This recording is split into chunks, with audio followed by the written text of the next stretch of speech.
Saludos a todos, queridas y queridos. Hoy les traigo algunos relatos aterradores reales. Si les gusta este tipo de contenido, no olviden dejar su like, suscribirse al canal y comentar desde dónde nos están viendo y qué hora es ahora mismo. Y ahora, vamos con los relatos.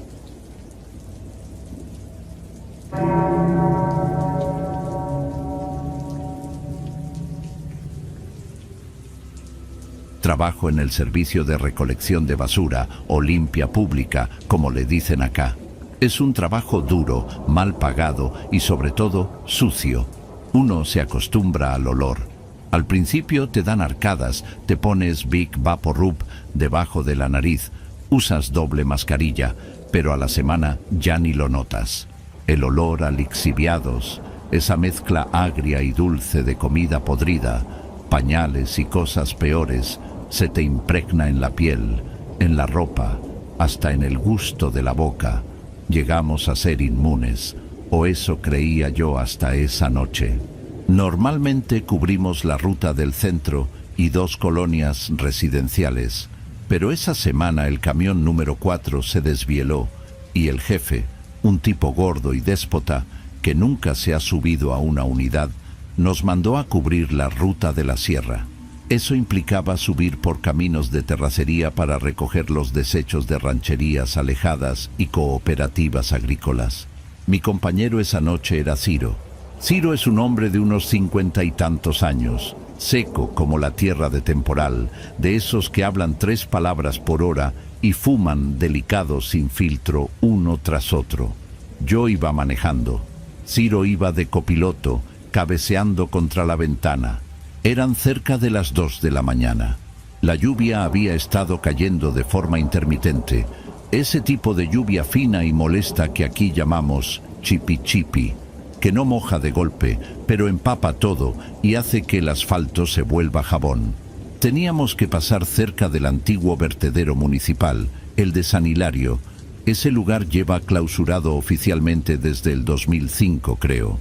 Lo cerraron porque ya no cabía ni un alfiler y porque los lixiviados estaban contaminando los pozos de agua de 3 pueblos abajo. Ahora es un cerro enorme cubierto de vegetación, pero si escarbas medio metro, sale la basura de hace 20 años intacta. El plástico no perdona.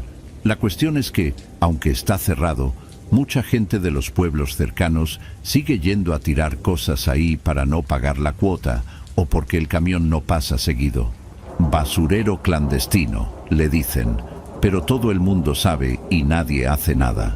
Para acortar camino y regresar a la base antes de que amaneciera, decidí tomar la brecha que bordea ese viejo vertedero. Sabía que el camino estaba feo, lleno de baches y lodo, pero la alternativa era dar una vuelta de 40 kilómetros por la Federal. Grave Error.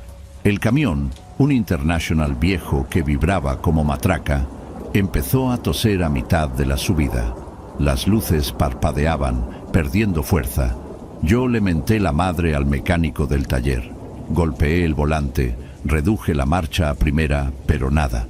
El motor dio un último estertor metálico y se murió justo en la parte más angosta del camino, con el cerro de basura antigua a mi izquierda y un barranco lleno de maleza a mi derecha. El silencio que siguió fue absoluto. En la ciudad nunca hay silencio total. Siempre hay un perro, una sirena, el zumbido de los postes de luz. Aquí no. Aquí el silencio pesa. Solo se escuchaba el golpeteo rítmico de la lluvia sobre el techo de lámina de la cabina y el crujido del motor enfriándose. Se murió esta madre, dije, más para mí que para Ciro. Ciro gruñó, abrió un ojo y miró el reloj. ¿Dónde estamos?, preguntó con voz rasposa. En la brecha de San Hilario. ¿Se calentó o no sé qué chingados le pasó a la bomba de inyección? Ciro suspiró, sacó su cajetilla y prendió un cigarro. La flama del encendedor iluminó su cara llena de arrugas y cicatrices de acné. No me gusta este lugar, Teo, me dijo. Mi nombre es Teodoro, pero todos me dicen Teo. Aquí tiran cosas que no son basura. Es solo basura vieja, Ciro. No empiece con sus historias de viejas argüenderas. No es historia. Aquí venían a tirar paquetes. Hace años, tú estabas muy chamaco. No quise seguirle la plática. Me bajé del camión con la linterna de mano, una de esas amarillas grandes de baterías gordas, para revisar el motor, aunque mis conocimientos de mecánica se limitan a checar el aceite y el agua. Al abrir la puerta, el aire frío me golpeó. No olía a bosque ni a lluvia. Olía a gas metano, a azufre y a algo más. Algo como carne dejada al sol, pero rancio, antiguo. Era el vertedero respirando. Levanté el cofre, que en estos camiones implica mover toda la parte frontal, y eché un vistazo. Todo se veía normal, solo muy caliente. Cables viejos, mangueras remendadas con cinta de aislar. Estaba ahí, moviendo unos cables para ver si hacían chispa, cuando lo escuché por primera vez. No fue un grito, fue un sonido seco, como cuando pisas una botella de plástico vacía, pero constante. Crack, crack, crack. Venía del lado del cerro de basura, entre los matorrales que habían crecido sobre los desperdicios. Apunté con la linterna. El haz de luz apenas penetraba la neblina y los arbustos espinosos. No vi nada, solo sombras que se alargaban y encogían con el movimiento de mi mano. Debe ser un tlacuache o un perro, murmuré tratando de convencerme. Regresé a la cabina por las herramientas. Ciro ya se había vuelto a dormir, o eso parecía. Tenía la gorra bajada hasta la nariz. Voy a checar los fusibles de abajo, le avisé, aunque no me contestó. Me metí debajo del camión, sobre el lodo, tratando de no pensar en el frío que se me colaba por la espalda. Estaba apretando una tuerca del soporte del tanque de diésel cuando el sonido cambió. Ya no era plástico crujiendo, era un siseo, como cuando se escapa el aire de una llanta, pero vocalizado. Shh, me congelé. La llave inglesa se me resbaló de la mano y cayó en el barro con un sonido sordo. Me quedé inmóvil, aguantando la respiración. El corazón me latía tan fuerte que lo sentía en las orejas. «Ciro», llamé, pensando que el viejo se había bajado a hacerme una broma. Nadie respondió. Salí de debajo del camión, lleno de lodo, y miré hacia la cabina. Ciro seguía ahí, inmóvil, con el humo del cigarro ya consumido saliendo por la ventana entreabierta. Estaba solo afuera. Entonces lo escuché de nuevo, mucho más claro. Venía de la ladera del vertedero, a unos 10 metros de donde estaba el camión. «Teo, ayúdame, pesa mucho». La voz. Dios mío, la voz. No era una voz fantasmal de película, con eco y reverberación. Era una voz humana, ronca, cansada, llena de flemas. Pero lo que me heló la sangre fue que esa voz se parecía demasiado a la mía. No a mi voz grabada, sino a como yo me escucho a mí mismo dentro de mi cabeza. Era un tono familiar, dolorosamente íntimo. La lógica me decía: súbete al camión, cierra los seguros y espera a que amanezca. Pero había algo en ese tono, una urgencia, una desesperación tan palpable que me hizo dar un paso hacia la oscuridad. Pensé, ¿y si alguien se accidentó? ¿Y si alguien vino a tirar basura, se resbaló y cayó en algún pozo de gas? Aquí pasa seguido que los pepenadores se meten a buscar cobre y se lastiman. ¿Quién anda ahí?, grité. Mi voz sonó patética, quebrada por el miedo. «Aquí, abajo, Teo, por favor». La voz venía de detrás de un montículo de llantas viejas y bolsas negras que la vegetación no había logrado cubrir del todo. Caminé hacia allá. El suelo era inestable. No era tierra firme. Era una capa de tierra sobre metros de basura compactada. Se sentía esponjoso, como caminar sobre un colchón podrido. Cada paso liberaba un hedor nuevo, químico, fecal, metálico. Llegué al montículo. Apunté con la linterna. No había nadie, solo basura. Botellas de Cloralex decoloradas por el sol, zapatos impares, restos de una silla de plástico blanca. «No veo a nadie, salga donde lo pueda ver», dije, tratando de sonar autoritario. «Estoy atrapado. Quítame esto de encima». La voz venía de abajo. literalmente de debajo de mis pies, o un poco más adelante, bajo una pila de escombros de construcción y bolsas de basura industrial. Sentí un escalofrío que me recorrió desde la nuca hasta el coxis.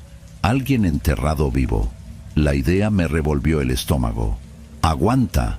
Voy a intentar sacarte», grité, impulsado por una adrenalina estúpida. Dejé la linterna en el suelo, apuntando hacia la pila, y empecé a quitar cosas. Mis guantes de carnaza, que siempre uso para el trabajo, estaban en la cabina. Estaba escarbando con las manos desnudas. Quité pedazos de tablaroca húmeda, hierros oxidados que me cortaron la piel de los dedos, bolsas que se rompían al jalarlas derramando líquidos negros y viscosos sobre mis pantalones. «Sigue hablando», pedí. «Dime dónde estás exactamente». «Aquí, ya casi. Me duele el pecho, Theo. Me duele mucho». Escarbé con frenesí. No sé cuánto tiempo estuve ahí, quitando capas y capas de inmundicia. Mis uñas estaban negras, mis manos sangraban por pequeños cortes, pero no sentía dolor, solo una necesidad compulsiva de llegar a la fuente de esa voz. Era como si la voz me jalara, como un imán. Cuanto más profundo cavaba, más fuerte se oía y más se parecía a mí. Llegó un punto en que empecé a dudar si yo estaba hablando o si era el otro. Encontré una lona azul, de esas grandes que usan para cubrir camiones o puestos de tianguis. Estaba enterrada bajo medio metro de tierra y basura. La voz venía de abajo de la lona. «Levántala, por favor, ya no aguanto el peso». Agarré la lona con ambas manos. Pesaba horrores, como si tuviera piedras encima, aunque ya había quitado los escombros. Tiré con todas mis fuerzas, gruñendo, sintiendo cómo mis músculos se tensaban al límite. La lona cedió con un sonido de succión, como si el barro no quisiera soltar lo que había debajo. Lo que vi me hizo soltar la lona, pero ya era tarde. La imagen se me grabó en la retina como un flashazo de magnesio. Había un hueco en la basura, una especie de burbuja de aire que se había formado entre los desechos, y ahí, acurrucado en posición fetal, había un hombre. Llevaba un uniforme de recolector de basura, pantalón azul marino con franjas reflejantes naranjas, camisa gris sudada y mugrienta. Llevaba mis botas, llevaba mi reloj, ese Casio barato de correa negra que mi esposa me regaló en Navidad. El hombre levantó la cara lentamente hacia la luz de la linterna. Era yo, no alguien parecido, era yo. Tenía mi cicatriz en la ceja izquierda, la que me hice de niño cayéndome de la bicicleta. Tenía mi barba de 3 días, tenía mis ojos, pero había algo terriblemente mal en ellos. Estaban inyectados en sangre, saltones, y las pupilas eran 2 puntos diminutos, como cabezas de alfiler. Su piel era de un color grisáceo, ceroso, como la grasa que queda en los sartenes. Estaba sucio, cubierto de lixiviados y tierra, pero no parecía un cadáver. Parecía vivo, pero roto. El otro yo abrió la boca. Sus dientes eran negros, podridos. «¿Por qué tardaste tanto?», susurró, pero ya no era una súplica. Era un reclamo lleno de odio. Entonces sonrió. Una sonrisa demasiado ancha, antinatural, que estiró su piel gris hasta que pareció que se iba a rasgar en las mejillas. «Ahora te toca a ti», dijo, y se lanzó hacia mí. No se levantó como una persona normal. Se impulsó con las 4 extremidades como una araña o un animal rabioso. Vi sus manos, mis manos, acercándose a mi cara, con las uñas largas y sucias, negras como garras.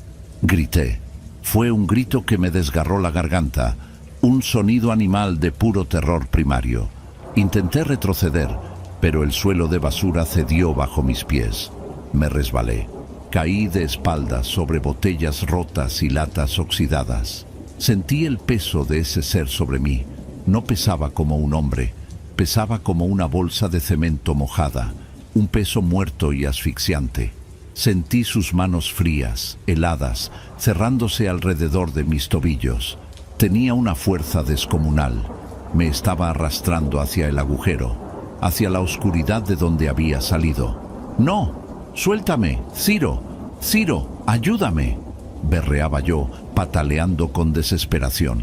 Sentía cómo mis botas resbalaban en el lodo, cómo él tiraba con sacudidas violentas. Me clavaba las uñas en la piel a través del pantalón. El olor que despedía era insoportable, un hedor a amoníaco puro que me hacía llorar los ojos.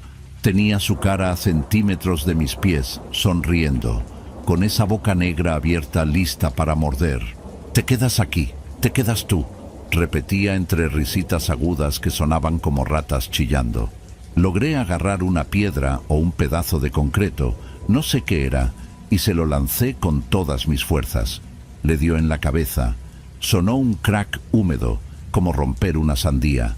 Él no gritó, solo detuvo el tirón un segundo, aturdido. Aproveché ese instante. Le di una patada en la cara, sintiendo cómo mi bota se hundía en algo blando que no debería ser tan blando, y logré soltarme. Me levanté y corrí. Nunca en mi vida había corrido así. No sentía las piernas, no sentía el cansancio, solo el pánico. Tropezaba, caía de rodillas, me levantaba escupiendo lodo y seguía corriendo hacia las luces amarillentas del camión, que se veían a lo lejos como un faro en medio del infierno. Oía cosas detrás de mí, no pasos, oía arrastres, como si algo se deslizara rápido sobre la basura. Shh, shh, shh. Acercándose. No me atreví a voltear. Sentía que si volteaba y veía esa cara otra vez, me iba a morir ahí mismo de un infarto. Llegué al camión y me estampé contra la puerta del copiloto. Golpeé el cristal con los puños, gritando como un loco. «Ciro, abre, abre la maldita puerta». Ciro se despertó de un salto, con los ojos desorbitados por el susto de verme así. Quitó el seguro y me trepé a la cabina casi cayéndome sobre él. «Dale, arranca, vámonos de aquí», le grité, cerrando la puerta y poniendo el seguro con manos temblorosas. «¿Qué te pasa, cabrón? Estás lleno de sangre», gritó Ciro mirándome como si yo fuera el monstruo. «Que arranques, chingada madre, arranca». Ciro, viendo mi estado, no preguntó más. Giró la llave. El motor, que hace 10 minutos estaba muerto, rugió a la vida al primer intento, como si nunca hubiera fallado. Aceleró a fondo, haciendo patinar las llantas traseras en el lodo hasta que agarraron tracción y salimos disparados de ahí.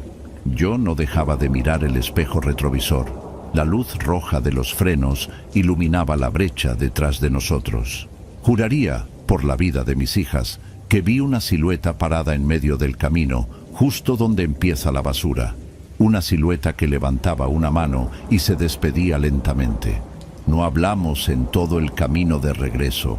Yo iba temblando, abrazándome a mí mismo, manchando el asiento de lodo y sangre. Ciro me miraba de reojo, asustado, pero no decía nada. Cuando llegamos a la base, ya estaba amaneciendo. El cielo estaba de ese color gris plomizo antes de que salga el sol. Me bajé del camión antes de que Ciro lo estacionara bien. Fui directo al baño de los empleados. Me encerré en un cubículo y vomité hasta que no me quedó nada en el estómago, solo bilis amarga. Me quité la ropa.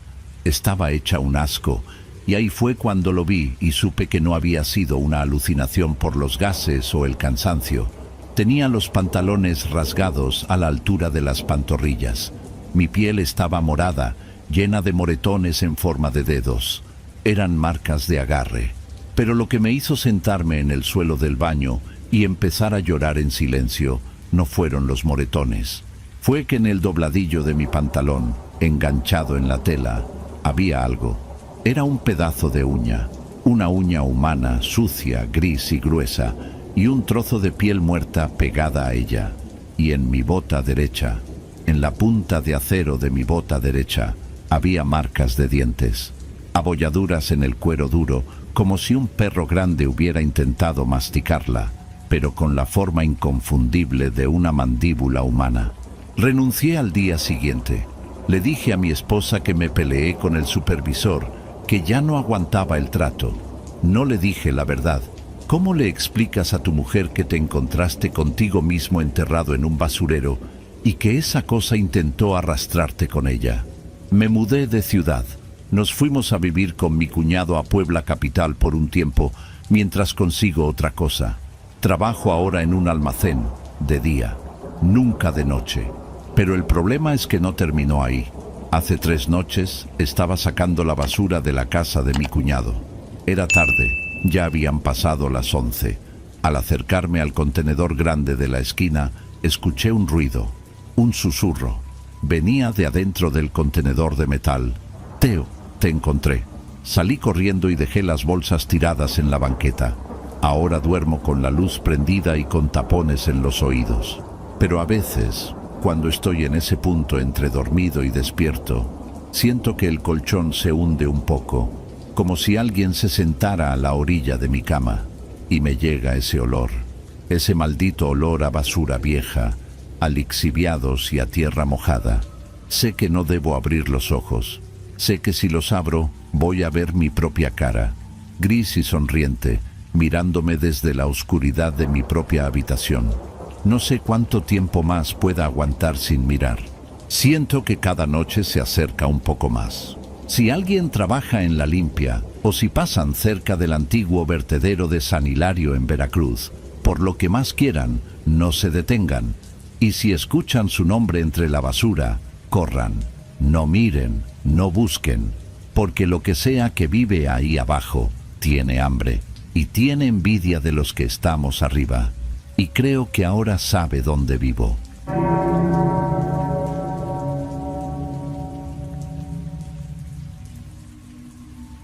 Trabajo, o mejor dicho, trabajaba hasta hace 3 semanas en el servicio de recolección de basura en una zona industrial en las afueras de Tlanepantla, aquí en el Estado de México. No es un trabajo glamuroso, todos lo saben. Te acostumbras al olor, esa mezcla de desperdicio químico, comida podrida de los comedores industriales y el diésel quemado del camión. Te acostumbras al dolor de espalda, a los guantes que siempre terminan rotos, a los perros callejeros que te tiran mordidas cuando te bajas a recoger bolsas mal cerradas. Pero lo que nunca te dicen, lo que nadie te advierte cuando firmas el contrato, es lo que se ve en esas calles cuando son las 3 o 4 de la mañana y no hay ni un alma, solo las naves industriales grises, enormes, calladas como tumbas. Mi cuadrilla siempre fue la misma durante 2 años. Estaba don Anselmo, que manejaba el camión, un tipo ya mayor, de esos que no hablan mucho, que solo gruñen para pedirte que te apures o para avisar que hay un bache. Y estaba Lisandro. Lisandro era mi compañero atrás, colgado de los estribos. Un vato joven, fuerte, siempre andaba haciendo chistes, hablando de que se iba a ir al norte, que estaba juntando plata para largarse de este agujero. Yo era el tercero. Nos tocaba la Ruta 7, que es básicamente el corredor industrial viejo, donde hay fábricas que parecen abandonadas pero siguen operando, talleres de fundición, bodegas de logística y un par de plantas químicas que apestan a amoníaco que te quema la nariz aunque traigas cubrebocas. La noche de la que quiero hablar no tenía nada de especial al principio. Era un martes, creo. Hacía un frío de esos que se te meten en los huesos, húmedo, molesto. Había llovido temprano y el asfalto brillaba con esa capa aceitosa que se forma con el smog y el agua. Íbamos a buen ritmo. Don Anselmo quería acabar rápido porque le dolía la rodilla con la humedad, así que Lisandro y yo íbamos en friega, saltando del camión, aventando bolsas, prensando y subiendo de nuevo. El ruido de la prensa hidráulica es algo que se te queda grabado. Ese whir, clank constante, el sonido de las bolsas reventando bajo la presión. Es un ruido violento, pero te acostumbras. Se vuelve ruido de fondo. Eran cerca de las 3:45 de la mañana cuando llegamos al sector de las textileras viejas. Es una zona fea, con banquetas rotas y mucha hierba crecida, porque casi no pasa gente caminando por ahí. El alumbrado público falla mucho en esa calle. Hay tramos de 200 o 300 metros que son pura boca de lobo, oscuridad total, solo rota por los faros del camión y las luces ámbar giratorias que llevamos arriba. Lisandro iba silbando, creo que una canción de banda, no recuerdo bien. El camión se detuvo en una esquina donde siempre se acumula basura de una bodega que nunca hemos sabido bien qué hace, pero siempre sacan desperdicios raros, como telas quemadas y plásticos duros. Nos bajamos. El aire estaba pesadísimo. No sé cómo explicarlo, pero ¿saben esa sensación cuando entras a un cuarto y sabes que hubo una pelea aunque nadie te lo diga? Esa tensión en el aire. Así se sentía la calle. Había un silencio que no era normal. Ni grillos, ni el ruido lejano de la autopista, ni los perros que siempre ladran en la bodega de al lado. Nada. Solo el ralentí del motor del camión vibrando en el suelo. Empezamos a aventar las bolsas. Eran pesadas esa noche. Entonces lo vimos. Estaba parado como a unos 20 metros del camión, justo en el límite donde la luz de los faros se moría y empezaba la oscuridad absoluta. Era un hombre, o parecía un hombre. Llevaba ropa de trabajo genérica, como un overol gris o azul muy oscuro, desgastado, de esos que usa cualquier obrero de mantenimiento. Pero lo que me heló la sangre no fue su ropa, sino que no se le veía la cara.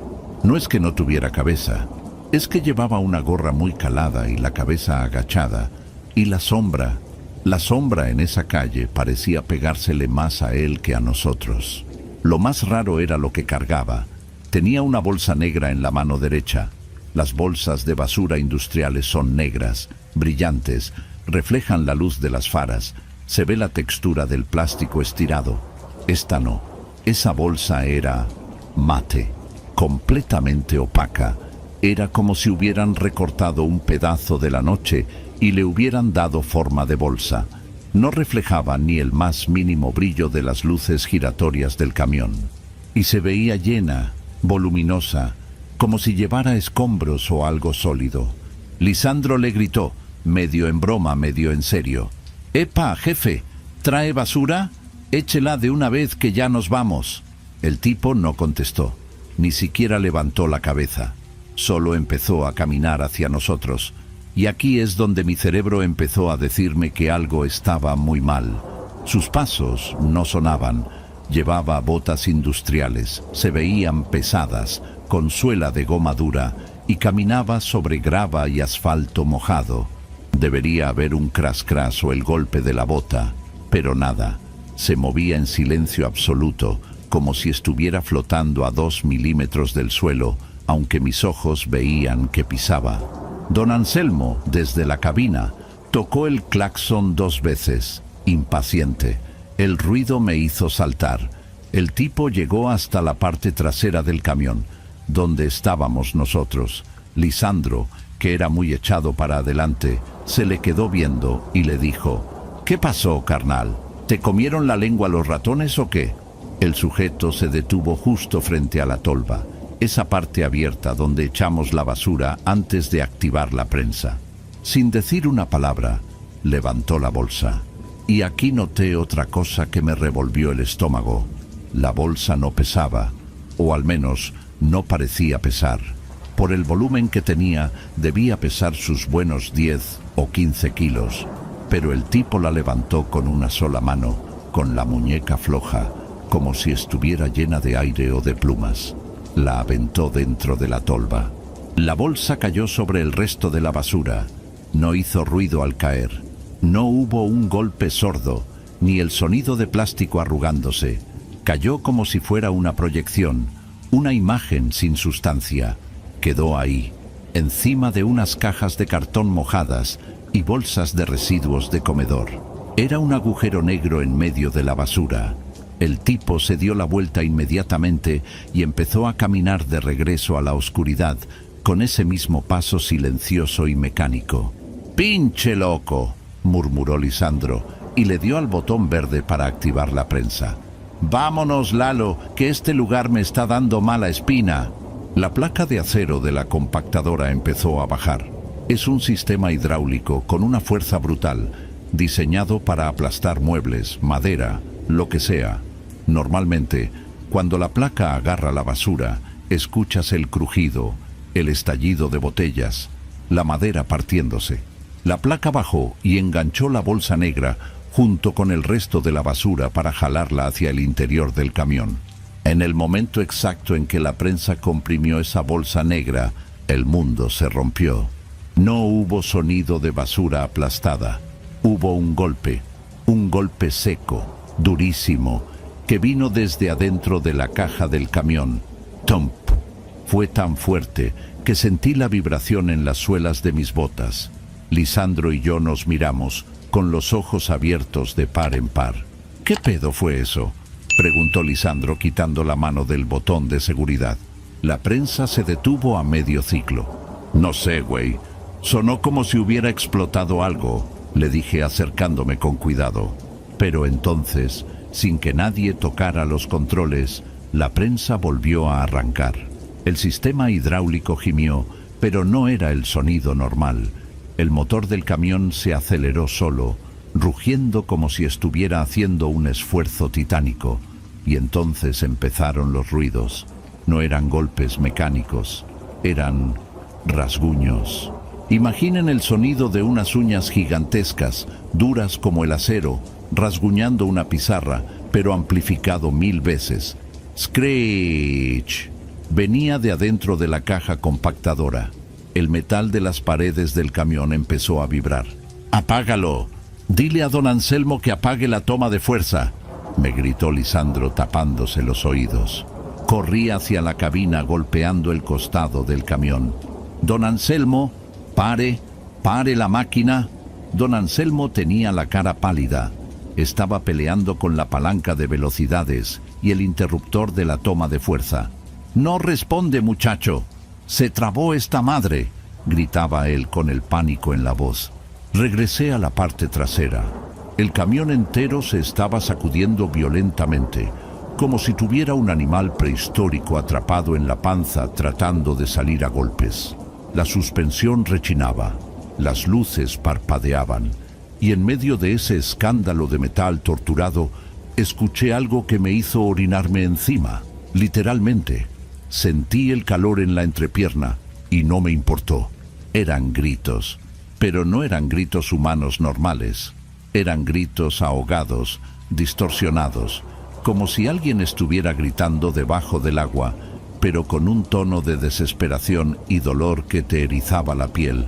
Y lo peor es que sonaban múltiples, como si fueran muchas voces al mismo tiempo.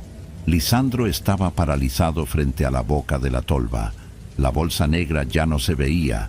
La prensa se la había tragado, pero la placa de acero estaba temblando. «¡Aléjate de ahí, pendejo!», le grité. Pero Lisandro no se movía. Estaba mirando hacia adentro, hacia la oscuridad de la máquina. La luz ámbar giratoria le daba en la cara de forma intermitente, y en un momento vi su expresión. No era miedo, era curiosidad. Una curiosidad enfermiza, vacía.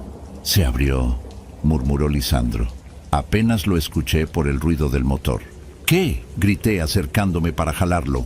«La bolsa, Lalo, se abrió. Hay una mano». Antes de que pudiera agarrarlo del chaleco reflejante, el camión dio una sacudida brutal, lateral, como si algo enorme hubiera embestido desde adentro hacia afuera. Perdí el equilibrio y caí al asfalto mojado, golpeándome fuerte el codo y la cadera. Desde el suelo, aturdido, miré hacia arriba. Vi algo. Fue solo una fracción de segundo, pero lo vi. De la boca de la compactadora, entre la basura y el metal, salió algo parecido a una extremidad. No era una mano humana. Era larga, negra, del mismo negro mate que la bolsa, delgada como una rama seca, pero con articulaciones extrañas, demasiadas articulaciones. Esa cosa se enganchó en el borde de la tolva y luego envolvió a Lisandro. No fue como en las películas donde el monstruo agarra a la víctima y se la lleva volando. Fue más rápido y más horrible. La cosa negra tocó a Lisandro en el pecho y él simplemente se dobló. Se dobló de una forma antinatural, como si sus huesos se hubieran vuelto de gelatina en un instante. No gritó. Su cara se quedó congelada en esa expresión de sorpresa estúpida y luego fue succionado. No hay otra palabra. Fue succionado hacia adentro de la máquina con una fuerza imposible. ¡Lisandro!, grité levantándome como pude. El ruido cesó de golpe. En cuanto Lisandro desapareció en la garganta del camión, el motor bajó de revoluciones y se quedó en su ronroneo normal. Los chirridos metálicos pararon. La vibración terminó. Todo volvió a ese silencio sepulcral de la calle, solo interrumpido por mi respiración agitada y el motor de diésel. Don Anselmo bajó de la cabina con una llave de cruz en la mano, temblando. ¿Qué pasó? ¿Qué fue ese desmadre? ¿Dónde está el muchacho? Yo estaba parado frente a la tolva, mirando el interior. Solo se veía basura compactada, cartones, bolsas de plástico, restos de comida, nada más. No había sangre, no había ropa destrozada, no había zapatos. Lisandro no estaba. Se cayó. La máquina se lo tragó. Balbuceé, incapaz de procesar lo que mis ojos habían visto. Mi mente racional trataba de tomar el control. Se cayó. La prensa lo agarró, lo aplastó. Es un accidente horrible, pero es un accidente. Pero mi mente instintiva sabía que no. Sabía lo de la garra negra. Sabía que no había sangre. ¿Cómo que se lo tragó? Don Anselmo me empujó y se asomó con una linterna. Alumbró hacia el fondo de la caja. Nada, solo basura compactada. ¡Hay que sacarlo! ¡Hay que abrir la compuerta trasera! Subimos a la cabina. Don Anselmo manejó como loco hasta un terreno baldío más adelante donde pudiéramos descargar para buscarlo. Yo iba llorando, gritando que llamáramos a una ambulancia, a la policía, a quien fuera. Don Anselmo estaba en shock. Solo quería vaciar el camión para encontrar a Lisandro. Llegamos al baldío. Accionó el mecanismo para levantar la caja y abrir la compuerta trasera. La basura empezó a caer en una montaña pestilente. Bajamos con las linternas, escarbando como animales entre los desperdicios, gritando el nombre de Lisandro. Revisamos cada bolsa, cada maldito metro cúbico de basura. Estuvimos ahí casi una hora, llenos de inmundicia, llorando de desesperación. Lisandro no estaba. No estaba su cuerpo, no estaba su chaleco, no estaban sus botas. Era físicamente imposible. Si la prensa lo hubiera agarrado, su cuerpo tendría que estar ahí, destrozado, o al menos partes de él. Si hubiera caído dentro de la caja, aunque estuviera entero, tendría que haber salido con la basura. Pero no había nada. La policía llegó media hora después. Don Anselmo los llamó. Les contamos la versión racional. Lisandro resbaló, cayó en la tolva y la máquina se activó. Pensaron que estábamos drogados o borrachos. Nos hicieron pruebas ahí mismo. Negativo. Revisaron la basura con perros. Nada. Ni rastro biológico de Lisandro. Era como si se hubiera evaporado en el aire. Nos llevaron a declarar. Fue un infierno burocrático. Nadie nos creía, obviamente. Pensaban que lo habíamos matado y tirado el cuerpo en otro lado, o que era una broma y Lisandro se había fugado. Pero el GPS del camión confirmaba que no nos habíamos desviado de la ruta, ni detenido más tiempo del necesario. Pero aquí viene la parte que me hace despertar gritando todas las noches. La parte que prueba, al menos para mí, que lo que vi no fue una alucinación. El camión tiene un sistema de pesaje integrado. Registra el peso de la carga cada vez que la prensa compacta para saber cuándo tenemos que ir al vertedero. La empresa revisó los registros digitales de esa noche para la investigación. A las 3:40 am, el camión tenía una carga de 4.500 kilos. A las 3:48 am, momento del incidente, se registró la entrada de la última carga, la bolsa negra y lo que fuera que pasó. El registro marcaba un error de lectura por vibración excesiva durante 20 segundos. Pero el siguiente registro, a las 3:50 am, cuando todo se calmó, marcaba el peso total del camión. El camión pesaba 4.420 kilos. Hagan las cuentas, había perdido peso. Faltaban 80 kilos.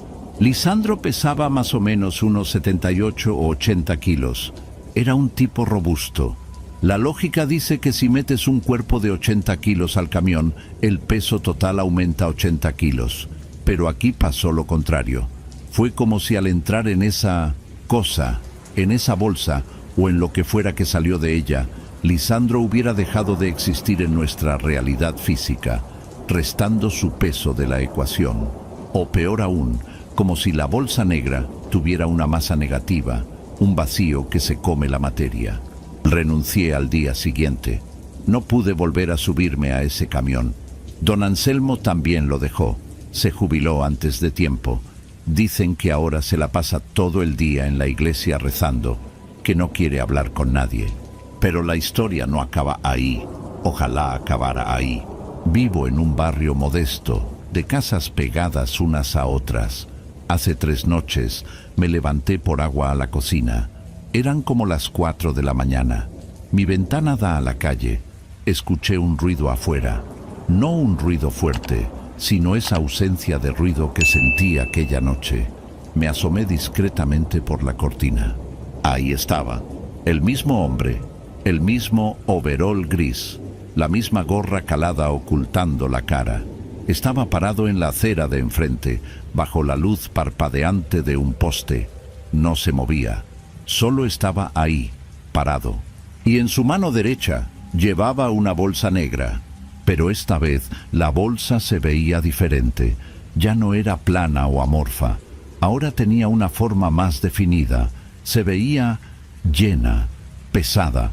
Y aunque estaba oscuro, y aunque mi mente puede estar jugándome trucos por el trauma, les juro por mi vida, les juro por mi madre, que la bolsa tenía una forma que me resultaba familiar. Parecía como si alguien estuviera dentro, en posición fetal, apretado contra el plástico negro mate. El hombre levantó la cabeza muy lentamente hacia mi ventana. No le vi los ojos, porque no tenía. Donde debía estar la cara, solo había sombra. Una sombra más negra que la noche, igual que la bolsa. Levantó la mano libre y señaló mi puerta. Luego dio media vuelta y empezó a caminar calle abajo con sus pasos silenciosos. La bolsa se balanceaba a su lado y por un segundo me pareció ver que algo se movía dentro de ella, como si alguien intentara empujar el plástico desde el interior. No he salido de mi casa desde entonces. Tengo las cortinas cerradas. Pedí comida a domicilio, pero le dije al repartidor que la dejara en la reja y se fuera rápido.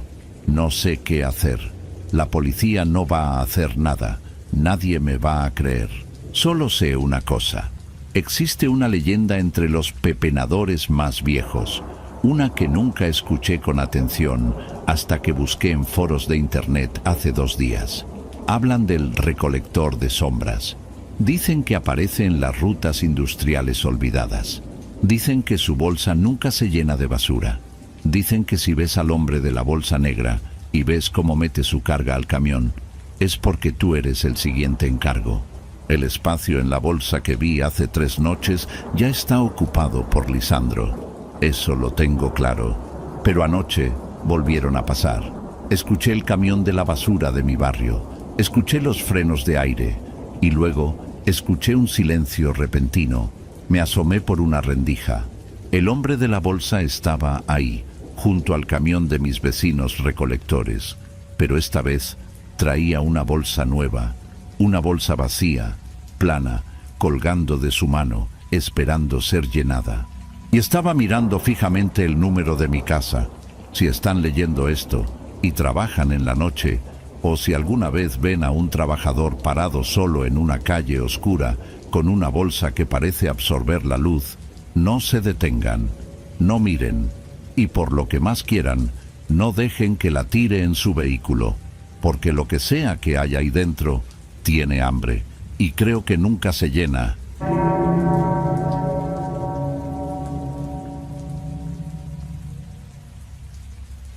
Para que entiendan el contexto, tienen que saber cómo es el trabajo de la limpia en el turno de la madrugada.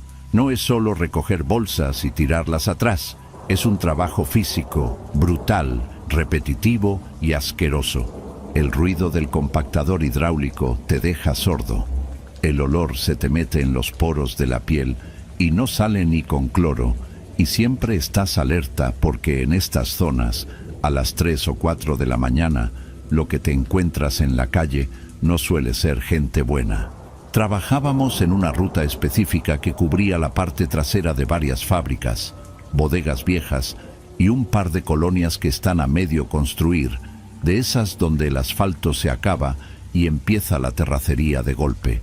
Mi cuadrilla éramos 3, yo, que manejaba a veces o iba atrás colgado del estribo, Luis, que era el veterano, un señor ya de unos 60 años, seco, de pocas palabras, con la piel curtida por el sol y las manos llenas de callos que parecían piedra, y el nuevo, un chavo al que le decíamos el Greñas, aunque se llamaba Néstor.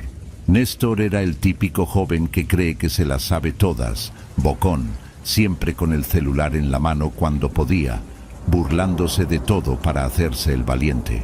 La ruta tenía sus reglas no escritas. Luis, que llevaba más de 20 años en esto, se sabía cada bache, cada perro agresivo y cada esquina donde vendían droga.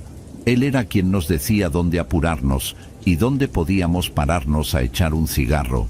Pero había una regla que él repetía con una seriedad que a mí al principio me daba risa y luego me empezó a dar curiosidad. La regla era simple.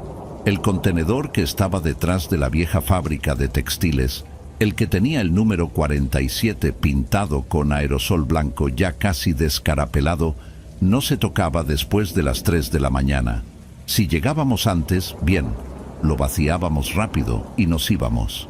Si llegábamos después de las 3, pasábamos de largo. No importaba si estaba desbordándose, no importaba si el supervisor nos cagaba al día siguiente por dejar basura.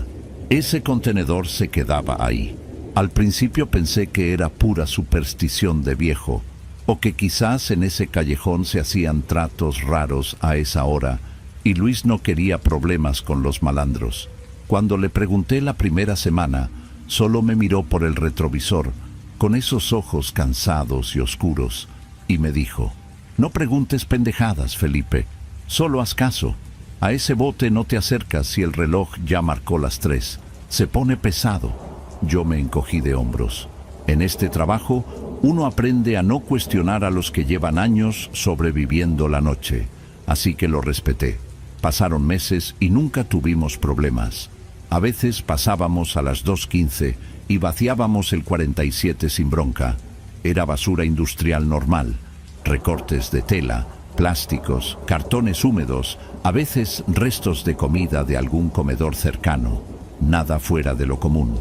Pero todo cambió hace 2 semanas, cuando nos cambiaron la logística y la ruta se atrasó. El camión, un International viejo que tronaba cada vez que metíamos tercera, empezó a calentarse cerca de la 1 de la mañana. Tuvimos que parar casi 40 minutos a esperar que bajara la temperatura y echarle agua. Eso nos desfasó todo el horario. Néstor, el nuevo, estaba insoportable esa noche. Se la pasaba quejándose del frío, de que le dolía la espalda, de que el olor estaba más fuerte que de costumbre. Y tenía razón en algo.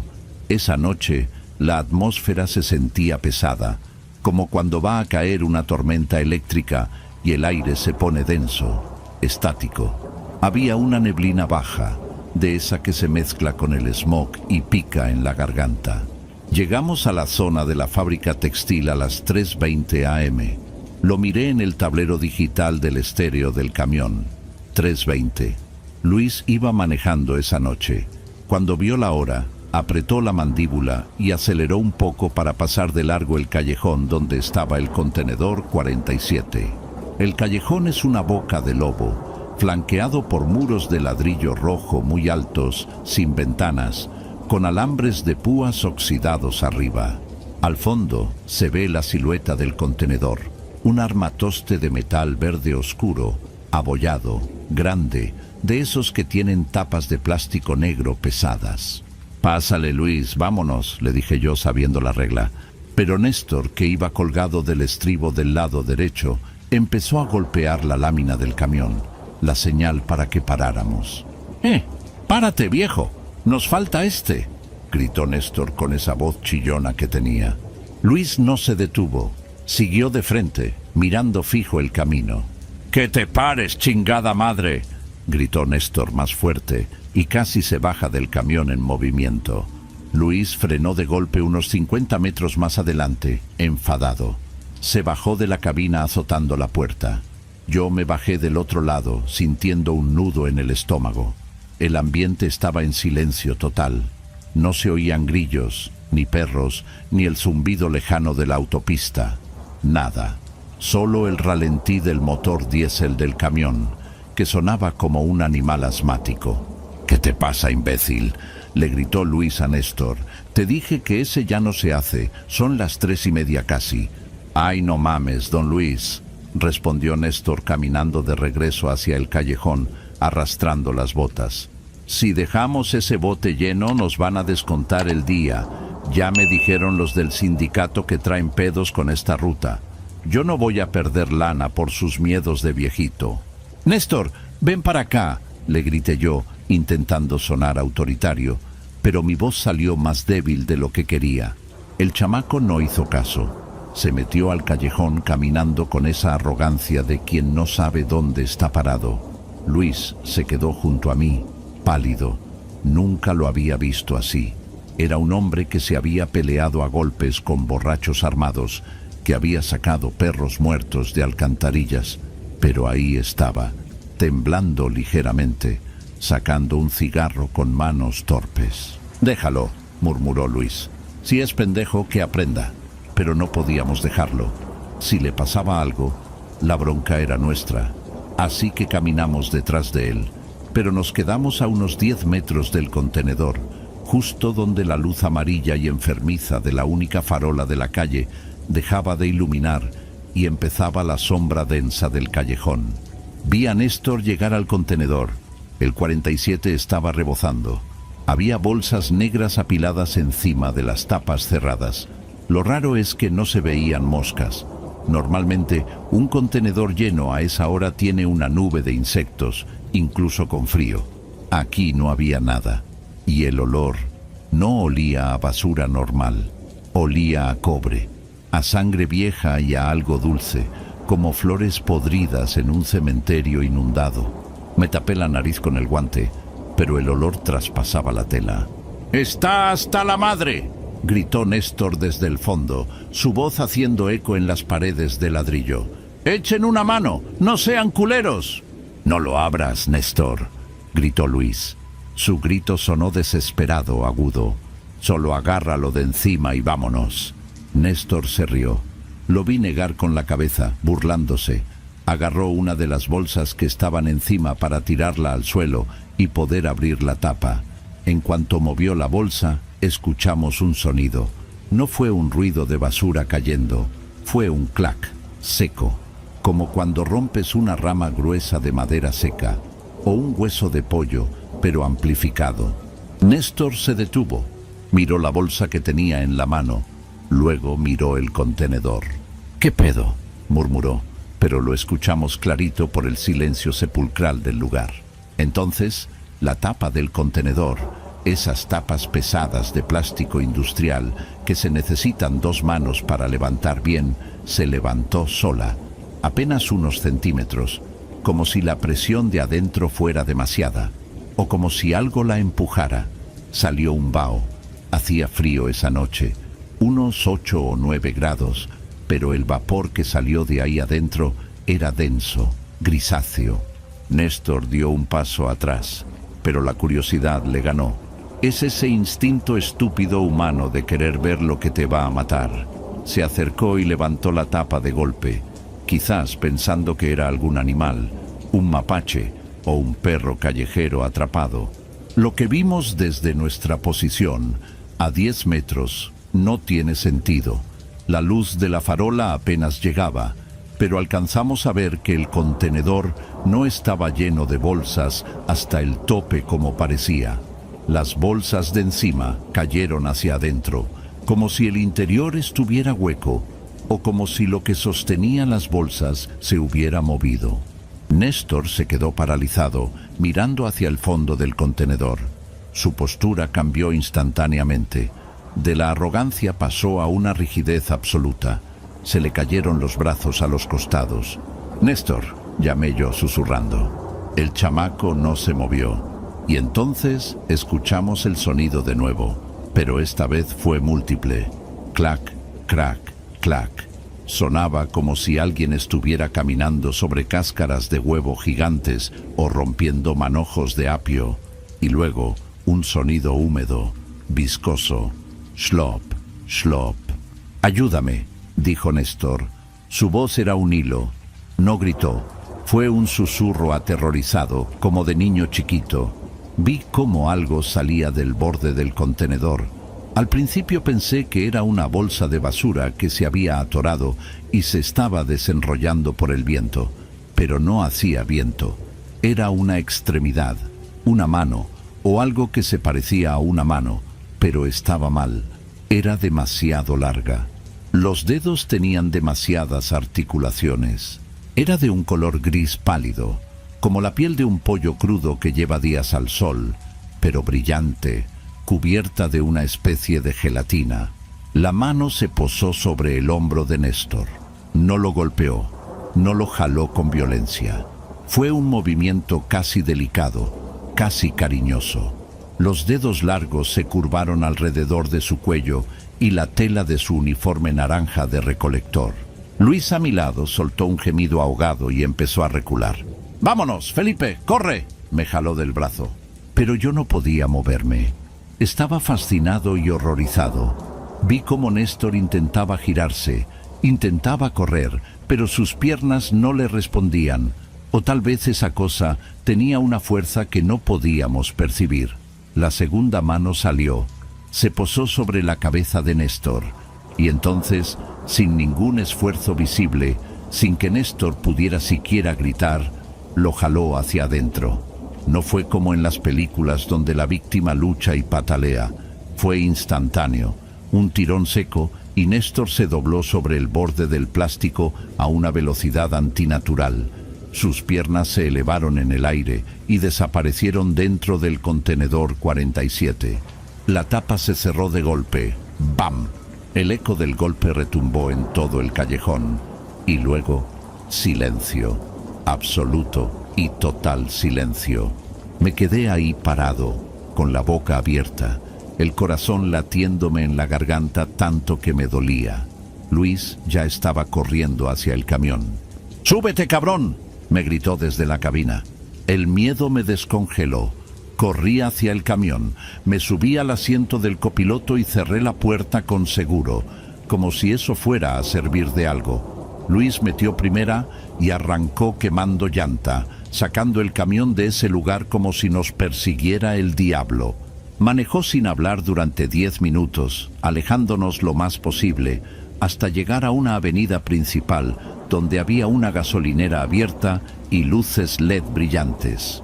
Ahí se detuvo, apagó el motor, se quedó mirando el volante, respirando agitado. «¿Qué fue eso, Luis?», le pregunté, y me di cuenta de que estaba llorando. Las lágrimas me escurrían por la cara sin que yo sintiera la tristeza, solo el pánico. «¿Qué le pasó a Néstor? Tenemos que llamar a la policía». Luis me volteó a ver y me soltó una bofetada.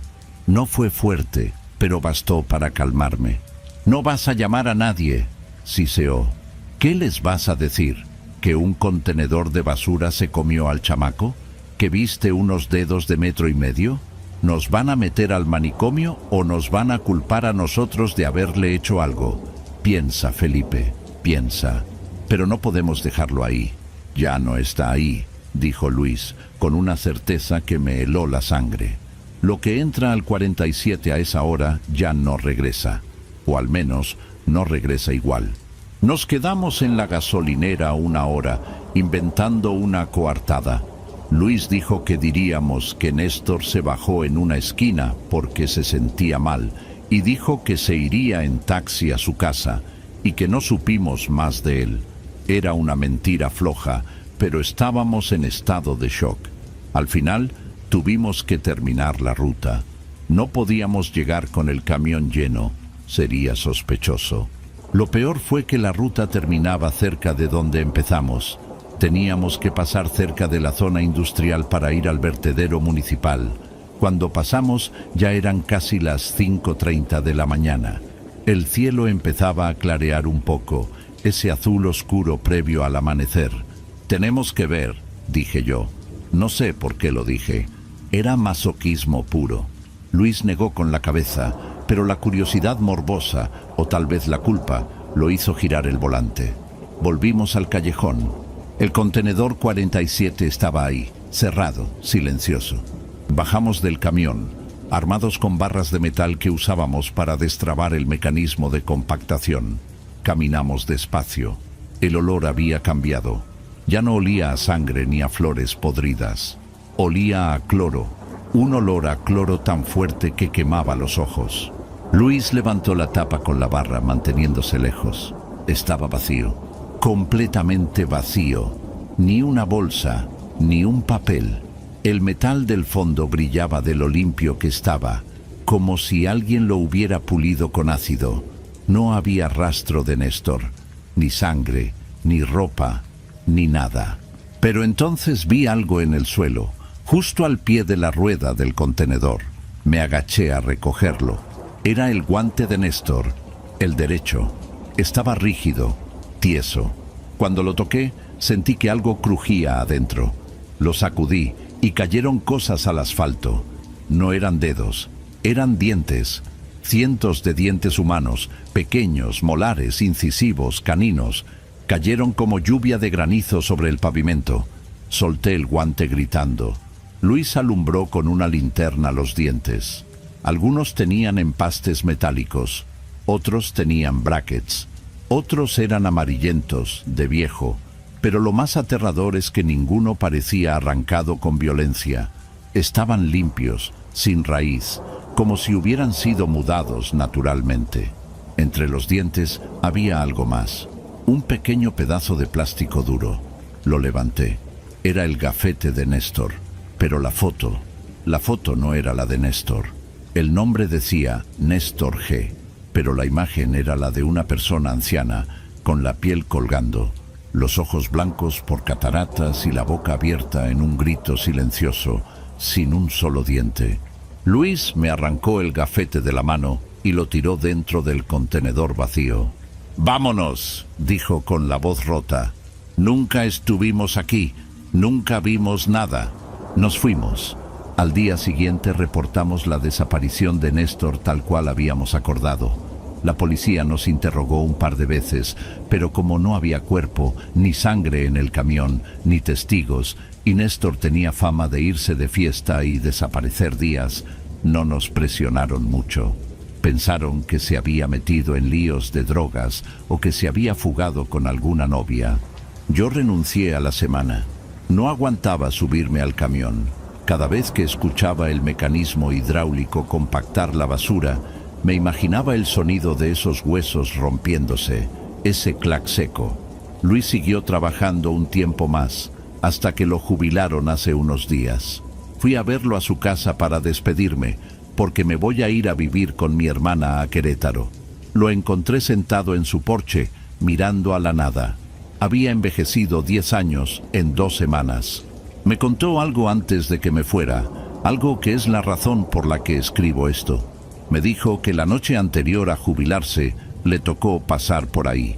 Eran las 2:00 am, hora segura según sus reglas, pero vio que el contenedor 47 tenía bolsas nuevas, bolsas negras, industriales, perfectamente amarradas con nudos complejos, casi náuticos.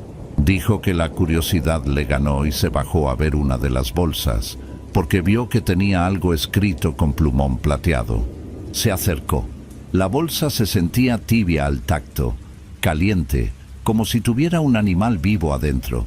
En el plástico negro, con letras temblorosas pero legibles, alguien había escrito: «Perdón, tenía hambre». Y abajo, amarrado en el nudo de la bolsa, estaba el reloj de pulsera de Néstor, el Casio barato que siempre traía. pero el reloj marcaba una hora imposible. Las manecillas se movían hacia atrás a toda velocidad. Luis no abrió la bolsa, se subió al camión y se fue. Ahora que estoy haciendo las maletas, no puedo dejar de mirar la basura de mi propia casa. Ayer fui a tirar una bolsa al contenedor de mi edificio. Era de noche, como las 8. Cuando abrí la tapa, juraría que me llegó ese olor dulce y metálico. Y escuché, muy al fondo, entre las bolsas de mis vecinos, el sonido de dientes cayendo uno sobre otro. No sé qué vive en esos contenedores, ni si es algo que viaja a través de ellos, como una red de túneles bajo la ciudad, conectando toda la porquería que desechamos. Pero algo tengo claro, la basura no desaparece, solo se la damos a algo más, y a veces ese algo se cansa de comer desperdicios y quiere algo más fresco. Si trabajan de noche o si salen tarde a tirar la basura, háganme caso, miren la hora, y si escuchan que las bolsas crujen como huesos rotos, no abran la tapa, déjenla cerrada y corran. Corran sin mirar atrás, porque Néstor no fue el primero, Luis me lo confesó con la mirada, y estoy seguro de que no será el último. Ahora escucho ruidos afuera de mi departamento. Vivo en un tercer piso, pero escucho algo raspando en la ventana de la cocina, la que da al cubo de luz donde bajan las tuberías y los ductos de basura. Es un raspado lento, rítmico, scratch, como uñas largas sobre vidrio sucio. Son las 3:15 am. No voy a ir a ver. Me voy a quedar aquí, escribiendo esto en mi celular, con la luz encendida y la puerta de mi cuarto trancada. Pero el olor ya está entrando por debajo de la puerta. Huele a lixiviados, huele a carne vieja. Creo que saben que sé. Creo que el 47 no es un lugar, es un hambre, y esa hambre me ha seguido hasta aquí. Si dejo de escribir, ya saben por qué. No busquen en la basura. Por favor, no busquen en la basura.